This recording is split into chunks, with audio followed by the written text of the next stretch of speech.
subscribe, like, and share our content. Drop your comments. We'll try to respond as best as possible. I'm Leighton Levy, and with me is the surprise co-host I mentioned last week. He'll be taking over the role full-time. We're talking about veteran reggae artist, track and field enthusiast, and my bona fide brethren, D Major. Welcome back to the bars. Oh my gosh, man. What a pleasure, what an honor, you know what I'm saying? This is what we do, Leighton. Every day. Yes. Every day. So we're just taking it public now. Indeed. Of course, coming up in today's show, of course, we're talking about Nyaka Clunis and Kemba Nelson being left behind. Johan Blake feels unappreciated. And of course, we talked a little bit about that as well. We're looking at some of the standout performances from the Diamond League meet in London last week, as well as some of the potential breakout stars from Paris 2024. Of course, we'll get right ahead, of course, in the Olympic Village. Right now, the athletes have already assembled for the Olympic Games, which begin on Friday. But two athletes who will not be there will be Nyaka Clunis and Kemba Nelson. Part of it because of the ineptitude of the J3As, and of course, another part of it also because of the ineptitude of the J3As and the fact that they don't communicate very well with their athletes. Of course, Nyaka Clunis, let's start there. Nyaka Clunis left off the list. She was on the long list, left off, and unfortunately, after the Court of Arbitration for Sport ad hoc panel last week said that it was outside their jurisdiction, she's now looking to go to these a cast in full, but then she needs $40,000 to be able to do that. Exactly, and it's almost looking like game over for her, you know, and that shouldn't be late. Like you mentioned earlier, you know, it shouldn't be her own that is the reason why she's not going, you know, as I said, the negligence of, you know, probably the J3. I don't know the full story, however, this is what I've been hearing, this is the common thing from reliable sources. So, you know, I really feel it for her, you know, I really feel it for Clunis. Yeah, because the reality is this. All right, you train hard. You are within the 32 quota that you're supposed to be in. She was 25th in the quota. She is the national record holder. And for an oversight to the point where she's left off, and the excuse about, you know, the hurricane causing the inability of the J3 not to send an email to World Athletics is ridiculous. Because guess what? I had power during the hurricane. Yes. And I'm sure that there are other people could have. Someone, you know, in the J3, you know, organization or administration should have had power as well, like yourself. That shouldn't be the, Leighton, there's no, I don't accept that at all. You know, this shouldn't be the reason why she, remember, you know, this is she doesn't have a chance to go to the Olympics next year.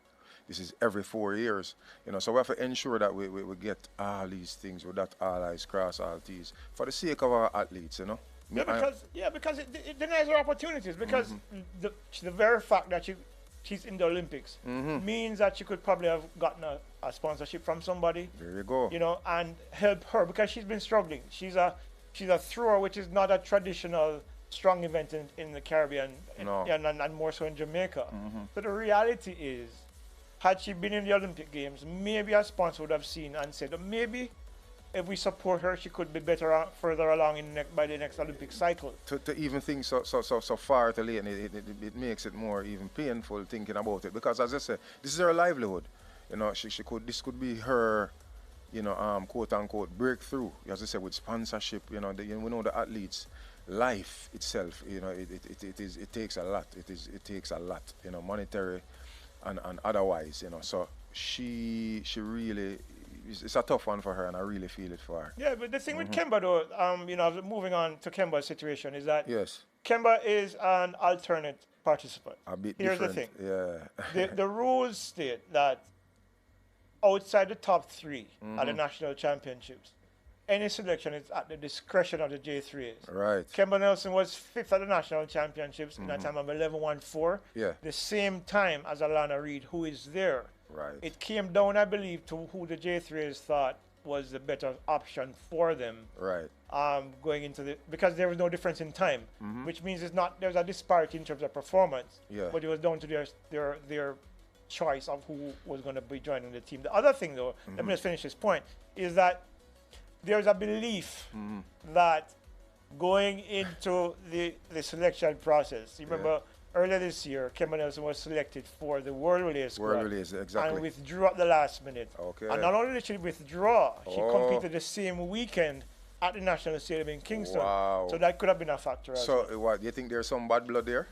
Could be. Possibly. Could be. That's a good point, Leighton. Also, until you explained earlier that it's a discretionary thing, with how they choose. I wasn't thinking of that. I didn't know that. So this kind of makes Kemba's situation a bit different. You know what I'm saying? So to hear that and to hear that, how the accommodations for the athletes, are set up and whatever. So they have to be, they have to know what they're doing with who they choose and when, as opposed to the top three and then whatever else is discretionary. So I didn't really know that. So her situation is a bit more different. Yeah, and the reality is this. One of the things that I find also interesting is the IOC rules that govern alternate participants now, because there was a time when you could select a bunch of athletes. For example, with the relays, the top three, and then you could pick another three to fulfill the squad. Right. No, what the IOC is saying is that with the top three, you can only pick one alternate. That's different, yeah. Which is ridiculous, because the thing about it is that, let's just say for a smaller squad, you don't have other athletes who, for Jamaica it's a different, because inside the Jamaican squad, you do have Lane Thomas, you do have Sharika Jackson, you have other athletes who can not Sharika, but Lane Thomas, you have an Akira Nugent who can fill in on a relay slot. Right. But for smaller nations who might need alternate athletes, because you can change all four relay legs. That's what I was going to ask you, Leighton. Tell me, before you go further, the relay squad, are you still able to change out all four? You can change all four. Okay. So that is what makes this thing for me a little bit difficult, because if you can pick one alternate, then let's say you have two injuries. How then do you fill those slots without flying in an alternate? Because if the alternates have to be in Paris on their own dollar, on their own dime, most likely they'll be staying home in the Caribbean or wherever they are, maybe in the United States, before they get the call to fly into Paris. Right. Then how does that help the teams, especially if you're a small team? However, if as I say, if God forbid, you pick up an injury, to fly someone in. Suppose you pick up an injury in warm-up for the event. You can't fly somebody in at that time. So, yeah, it's tricky. Yeah. The other issue on the agenda today is, of course, Johan Blake. Wow. There's been a lot of debate about it for the past few weeks. But before we get into that, let's hear what Johan Blake had to say when he was asked, about how he felt about support from Jamaica. Yeah. My head is all over the place right now, because what I wanted to do at Jamaican Trials I didn't get to do. I did want to run my final Olympics, I didn't get to. But the journey continues same way. It's definitely it would be my final Olympics. As I said, my own country, Jamaica, doesn't give me the respect, and I'm happy they don't, because other people outside do, and they appreciate me more than my own country. Jamaica love winners, and once you're not win, they're not supporting you. But I don't need their support. I have my own support staff, I have my own support team. I'm a self-motivator. Jamaica's favorite topic, possibly in the past week. There's good and bad, sentiments being shared on this. Me personally, Leighton, I think I understand where Jan is coming from. I can hear the frustration. I can hear the frustration. His season hasn't been going how he wanted it his last couple of seasons, based on injuries and stuff. Jan is not getting any younger. So I do hear the frustration, and I understand, where he might be now. He was silent for a while.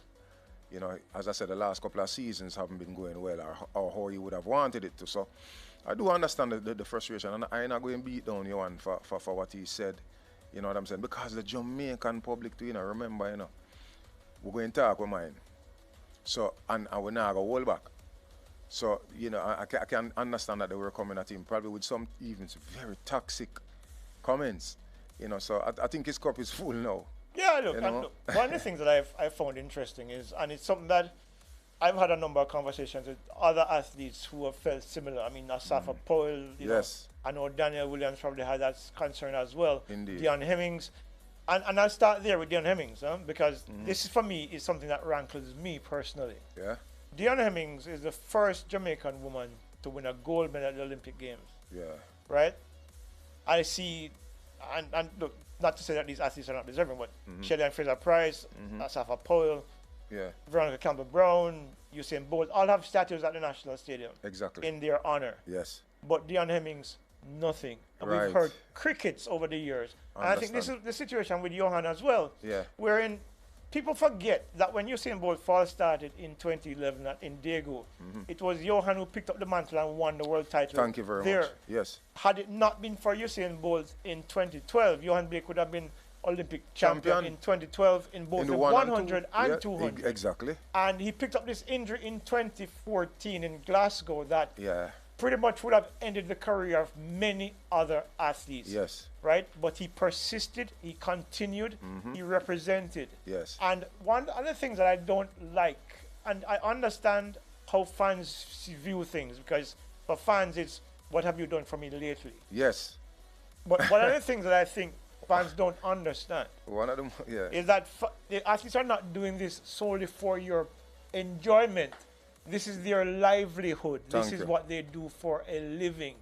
So when you're out there saying you must pack it up and retire, and pack it up because he's not good anymore, or pack it up because he's not winning anymore. Easy said, you know. Yeah, easy for somebody to sit in the stand. Leighton, I always say, you know, the best athletes are sitting in the stands. Exactly. Because they know everything. So people have to more support the athletes than we just beat them down and we might not know the full story. You know what I'm saying? Too many times. Track and field is not easy. So that person that you see come in last, come in 8th place, they didn't go out there to run 8th place. No, they didn't. You know what I say? So we have to be more supportive, you know, I think. And that Dion Hemmings point you made, Leighton, solid. Solid, you know what I'm saying? She set the pace on a level. I had a conversation with a neighbor just last week who was upset that Johan said what he said.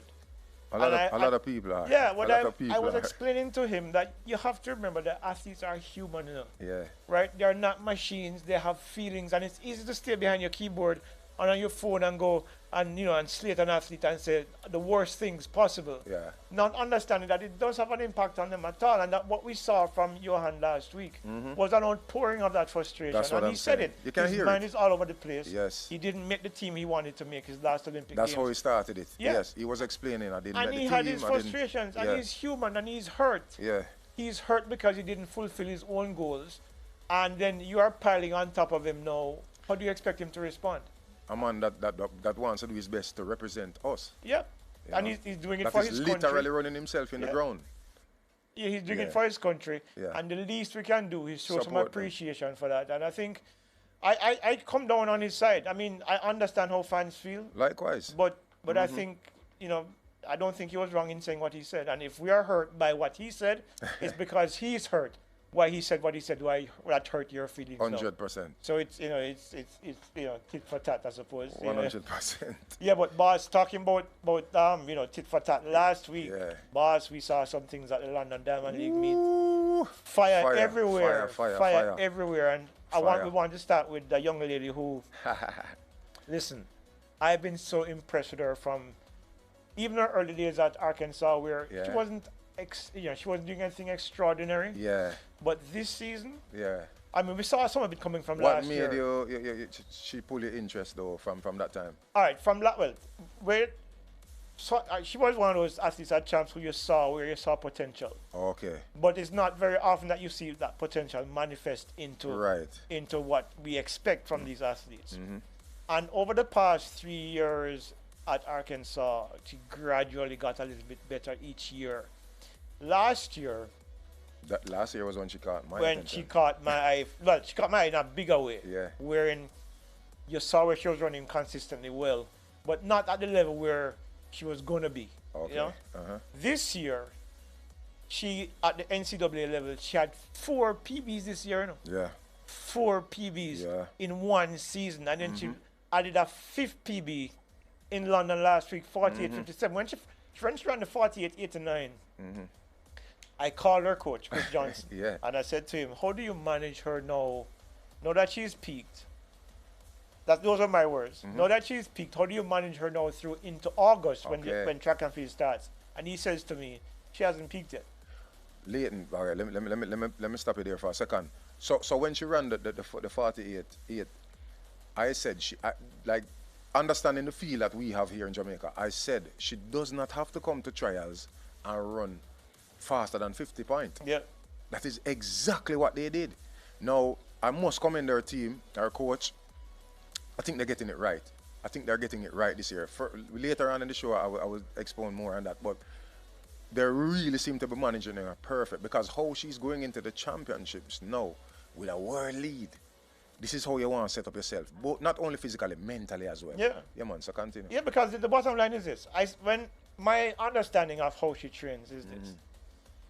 The best athletes in the world who require that cardio, respiratory strength and endurance train at about a level of about 60 to 70% of their maximum in training. About 80% of the time. So her volume allows her to run these distances without any stress. Of course, there's going to be peak performance periods in your training that takes her to those levels. But when I watch her, because people always comment on how relaxed she looks in the last 150 of the race, which is when the bear jumps. You know the bear jump on your back. Regardless of how slow you run. Regardless of whoever you are, if you walk, you're going to feel you're going to feel the bear jump on your back. And her cardiovascular, our cardiorespiratory system is probably one of the best I've seen ever. Because when I've spoken to a number of coaches and a number of top athletes as well, who have run the 400, and they say her 150 is among the best they've seen. The last 150? The last 150. Yeah. And if she goes into Paris and manages those rounds the way we know she can, because we saw her do it in the NCAA level. Right. And then comes into the final and runs, if she runs a 48.57 that she ran, or close to that time, which I probably she'd run even faster. Yeah. If she runs anywhere within that wheelhouse, she wins. She wins. Her last couple of steps, I watch races over and over lately. Her last couple of steps in London, she trotted in. Yeah. There's more in the tank. There's more in the tank. And that's exactly what her coach said to me, that there's more in the tank. Yes. So that was one of the outstanding performances that we saw. The other outstanding performance that I saw, and this is not a Caribbean thing, but the man who I saw has a Jamaican mother, is Matthew Hudson Smith. 43.74. Firing on all cylinders at the right time. But, my concern is, can he go into Paris and win? That is the thing. Boy, if he can replicate that, he should be able to. That is fast, Leighton, you know what I'm saying? That is fast. And I didn't know he had this also at this time of the season. You know what I'm saying? He has had a full season as well. And to see him come out and deliver like that says a lot. He goes into there are a lot of contenders, of course, but he goes in my estimation, as the favorite, arguably the favorite, over the experienced ones. The thing for me is he's not the favorite for me. Yeah, I mean. But we're going to talk about that more next week when we're talking about our picks. Well, I'll tell you who my favorite is. Yeah. And it's the man I think I can guess. Yeah, it's the man from the Bahamas. Yeah. Because there's an interesting fact that people don't know. Yeah. Since the semifinals of the World Championships in 2017, right, when Stephen Gardner came second in his semifinal heat, he has not lost a 400 meters in a race that he's finished. Leighton, I wouldn't argue with you. I would not argue with you. However, just based on time this year, and then Stephen Gardner's experience and stuff, it would be tough to really disagree with what you're saying. But and there are other season campaigners that you have to keep your eye on. Yeah. But going back to favorites, how does Gabby Thomas look to you, boss? I mean, she looks like she's ready. Gabby Thomas and Julian Alfred look really, really good. She's ready and stuff. They look ready. They definitely look ready. Julian Alfred, doing a PB in London as well. But this speaks to, I just want Sherika to be 100%, or 80, 85, 90. Because as you saw, she was leading. Said Julian Alfred. In Hungary. Yeah, and getting ready to pull away. This part of her race, she was getting ready to pull away, and to see Gabby and Julian, just nutted at about 170, 180. Tells me that Sherika still had the advantage going in. So I just hope that Sherika can show up on the day and deliver, and we'll be all right. As good as those girls look. We'll be all right. Well, we'll see. But I was very impressed with Julian, because Julian the 200 is not an event that she likes. Right. So I think, but I actually, we'll talk more about it in the picks next week. But I have her on my podium for both 100 and the 200. But we'll go into more detail about that next week. And of course, Jerry Richards from Trinidad and Tobago, going back to the 400s, 44.18, a brand new PB. Talk about time in your season. Yeah, Yeah. does that get him on the podium though? I mean, possibly, because as it seems that he's tapering now, and we're seeing the faster times, being produced by him.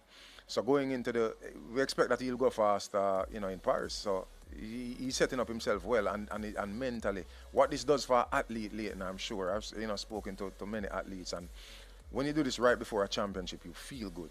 So you'll be training, with a lot more confidence, and you'll be more confident overall going into the championships. And I think the thing with Jeremy is that he's carrying a lot of Trinidad and Tobago's expectations on his shoulders. I think he's, other than Keyshawn Walcott, I think he's probably their likely medalist, if there is to be a medalist from Trinidad and Tobago in track and field. Rightly so. And 44.18 text comes down from 44.5 that he ran last year. And I think if he's progressing along that line, in terms of his peak. So 44? Maybe. Yeah. Maybe. I mean, 44.0 is still dangerous. 44.0 is good enough. I think 44.0 will be on the podium in Paris. I think when I look at Matthew Hudson-Smith, when I look at Quincy Hall, when I look at Stephen Gardner, when I look at other American whose game name escapes right now. You're looking at 4 or 5 guys who are possibly 43 runners in the Olympic Games. Yeah. But for me, if Jerry Richards can get down to 44.0, I believe he's in the hunt for a medal. What sets him up, though, I think, Leighton, the 400 now, I think only oh my God, from Bahamas. Stephen Gardner, yes, and Jerry has speed. Yeah. That makes him really dangerous, like real serious speed, like 200-meter speed. So that sets him up, if he can execute, if he can, distribute the right way over the whole 400 and get it right, he can be dangerous. I definitely think he can be a medal prospect for Trinidad and Tobago, because I think 44.18, a week out from the start of the Olympics. I remember track and field before the starts in the midweek in August. I think I'm not quite remember what the schedule says. The thing is, with an extra week under his belt to continue to fine tune and to get, I think 44.0 gets him onto the podium. I think it's possible. But then somebody will have to underperform, I think, for him to get there as well, because I think that this field is deeper than the one last year. The World Championship. Hudson-Smith. Quincy Hall. And there are a couple of Americans as well, and you're looking at a couple of guys out of Africa as well who are in that range. Who are in that range for 44.1s, 44.2s. But the bunch is dangerously close. It's close this year than ever before as well. Yeah. But we're running out of time rapidly, but we're looking at breakout. Who are your breakout picks? Yes, a breakout female. Let's start with the female. My female breakout is, I can't go around Nikisha Price, for obvious reasons. Nikisha, this year, imagine Leighton. Imagine if she's to end her season being the NCAA champion, Jamaican national champion, and Olympic champion. What kind of season is that? That is, if there's a perfect season, that is it. The bigger question, has there ever been a Jamaican woman who was won gold at the Olympics in 400 meters? That is the thing, I can't remember. Never. So you're looking at something potentially historical here for Nikisha Price. And that is why she's my, breakout. Yeah, but it won't be easy female. It's not going to be easy because at all. You have Kazmarek. Definitely. You have Paulino, who to me is going to be dangerous. Paulino's run 48.7 already. So we know that it is not out of the realm of possibility for her to go faster. Apart from Kazmarek, who we have seen recently, we haven't seen Paulino. However, I think that is why she's dangerous. We don't know exactly what she's coming with. She's seasoned on this level and competing. This season so far, though. She's seasoned. We're not sure if she had a setback or anything, but she's seasoned when it comes to championship moments. So she knows what to do. I'm not sure how Nikisha going to respond when the lights are on, the brightest, and the stadium is packed. With 60 to 80,000 people. Just cheering at you. How you going to respond? It's not everybody is prepared for moments like that. Yeah. But I'm really, really, really optimistic with what Nikisha might deliver for us.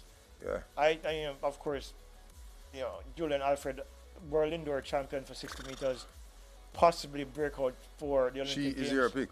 She's one of my picks for breakout athlete because I mean we know who she is now. I mean she's won the world indoor title at 60 meters, but outdoors are different dynamic altogether. However, St. Lucia has never had an Olympic medalist, and I have her winning at least 2 medals. I think I have her on the podium for both 100 and 200. Yeah. So she could also be the breakout athlete. Yes. For for certainly for St. Lucia.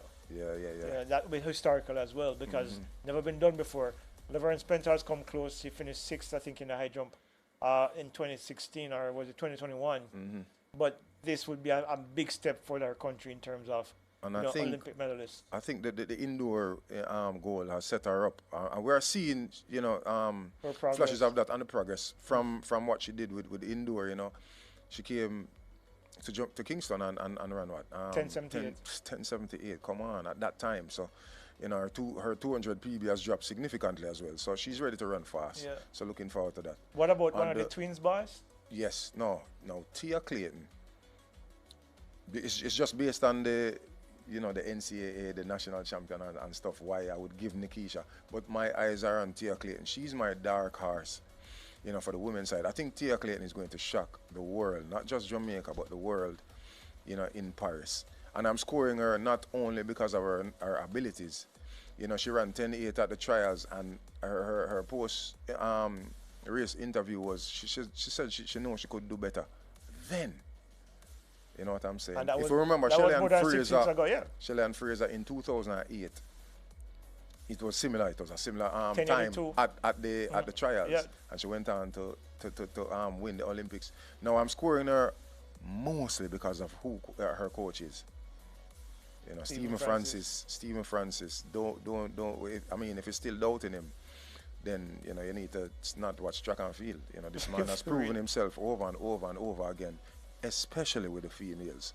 So my eyes are also on Tia Clayton. But who else I have as a potential breakout artist too? Who's that? Breakout artist, sorry. Breakout performer. Yeah. Is the big man himself. Oh, we're going to the men, yeah. Kishian. No, but that is my pick for male breakout this year, 2024. I mean, this is almost ridiculous now, Leighton. Like, we still haven't seen Kishian full tilt. And yet we have got 977. Like, who else does this? Who else does that? It is almost a game now. Like, it's ridiculous. So, and now, if we're to add who coaches him as well, said Stephen Francis, how are you going to bet against this man going into the Olympics? I think people like Lyles has shown me all his cards. Now I expect Lyles to come and perform and execute. He's going to do that, But Kishian is that much, separate from him in terms of ability-wise. So I think Kishian going definitely be the breakout performer. Boy, I think based on what I've been hearing and based on what we've seen from him, I think Kishian is possibly going to do something that we only expected from a Usain Bolt. But he's been showing us that. Yeah, showing his best. Yeah, because that 84 at Stadium, for example. Okay.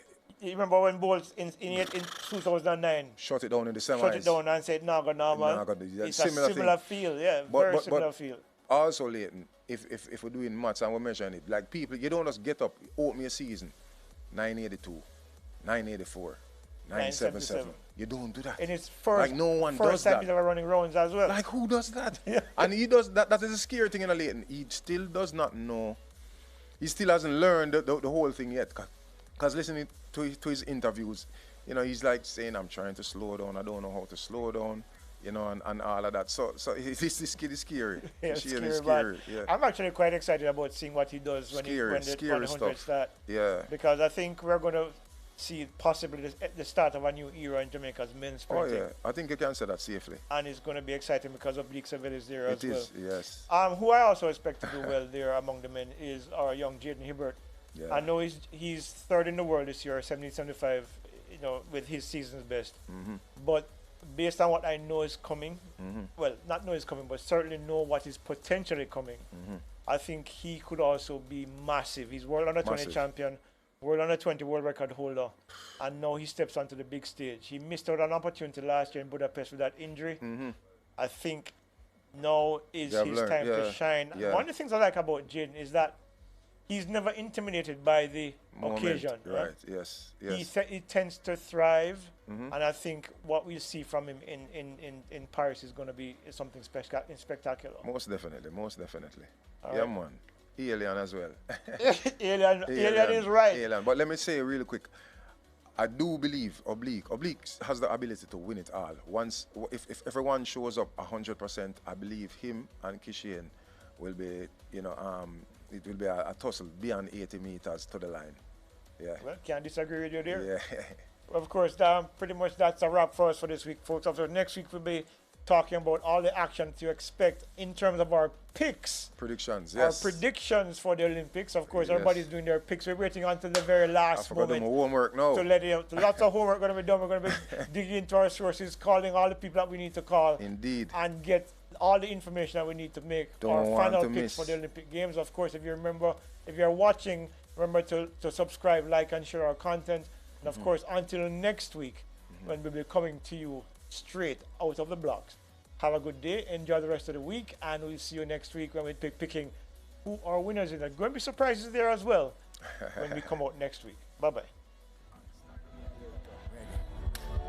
Unstoppable. They said it was impossible. This is your season for winning. Get it now. Time is precious. Get it now.